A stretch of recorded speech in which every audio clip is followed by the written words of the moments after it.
திருப்பூர் மாவட்டம் அவிநாசி அருகே இயங்கி வந்த கலப்பட நெய் ஆலைக்கு சீல் வைத்து 4 பேரை போலீசார் கைது செய்துள்ளனர். கர்நாடக மாநில அரசின் நந்தினி நெய்யில் கலப்படம் செய்து கைவரிசை காட்டிய சம்பவம் அம்பலமானது எப்படி?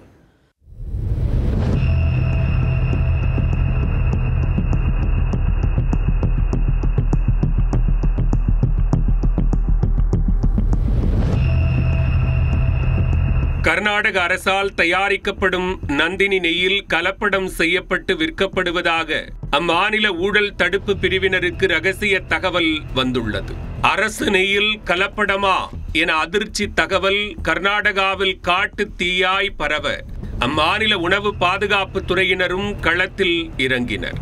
பெங்களூரு சாம்ராஜ்பேட் நஞ்சம்பா அக்ரகாராவில் இயங்கி வந்த கிடங்கில் போலியான கலப்பட நெய் பதுக்கி வைக்கப்பட்டிருந்ததாக தகவல் கிடைத்தது. சிசிபி எனும் குற்றப்பிரிவு போலீசாருடன் இணைந்து நடத்திய வேட்டையில் நந்தினி பிராண்டில் விற்கப்பட்ட 8136 லிட்டர் கலப்பட நெய் பறிமுதல் செய்யப்பட்டது.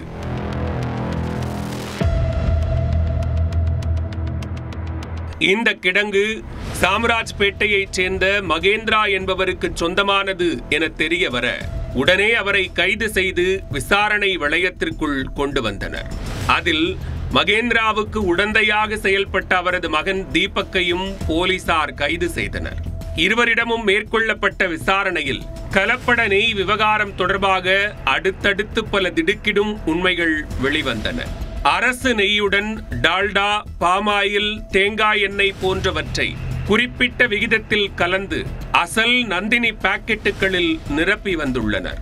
உதாரணமாக 5 லிட்டர் கொண்ட ஒரு பாக்கெட்டில் 1 லிட்டர் மட்டுமே அசல் நெய் என்றும் மீதமுள்ள 4 லிட்டரும் கலப்பட பொருட்கள்தான் என்றும் தெரிய வந்துள்ளது. இப்படி கர்நாடக அரசின் நந்தினி நெய்யில் கலப்படம் செய்வதற்காகவே ஒரு கலப்பட நெய் ஆலை திருப்பூரில் இயங்கி வந்ததை கண்டுபிடித்தனர். திருப்பூர் மாவட்டம் சேவூர் வடுகபாளையம் பஞ்சாயத்துக்குட்பட்ட ஆலங்கட்டி பாளையத்தில் இந்த ரகசிய ஆலை இயங்கி வந்துள்ளது. இந்த ஆலையும் பெங்களூருவில் சிக்கிய அதே மகேந்திராவால் தான் நடத்தப்பட்டு வந்துள்ளது. KMF எனும் கர்நாடக கூட்டுறவு பால் உற்பத்தியாளர்கள் கூட்டமைப்பிடமிருந்து நெய்யை வாங்கி திருப்பூருக்கு கொண்டு வந்து அங்கு கலப்படம் செய்துள்ளனர்.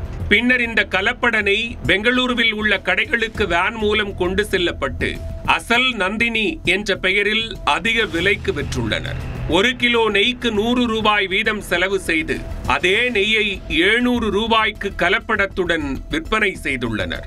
கடந்த 2 ஆண்டுகளில் மட்டும் இந்த மோசடியை நடத்தி பல கோடி ரூபாய் லாபம் ஈட்டியுள்ளதும் விசாரணையில் அம்பலமானது.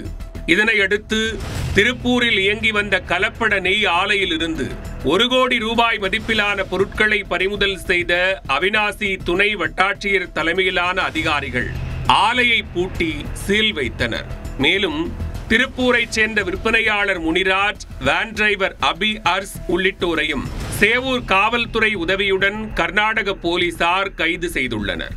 இவ்வழக்கில் தலைமறைவாக உள்ள பலரையும் தேடி வருகின்றனர். ஏற்கனவே திருப்பதிக்கு அனுப்பி வைக்கப்பட்ட கலப்பட நெய்யின் ஆலையும் தமிழ்நாட்டில்தான் இயங்கி வந்தது. தற்போது கர்நாடகாவின் அரசு நெய்யில் கலப்படம் கலந்து வந்த ஆலையும் தமிழ்நாட்டில் சிக்கி இருப்பதும் பெரும் அதிர்ச்சியை ஏற்படுத்தியுள்ளது.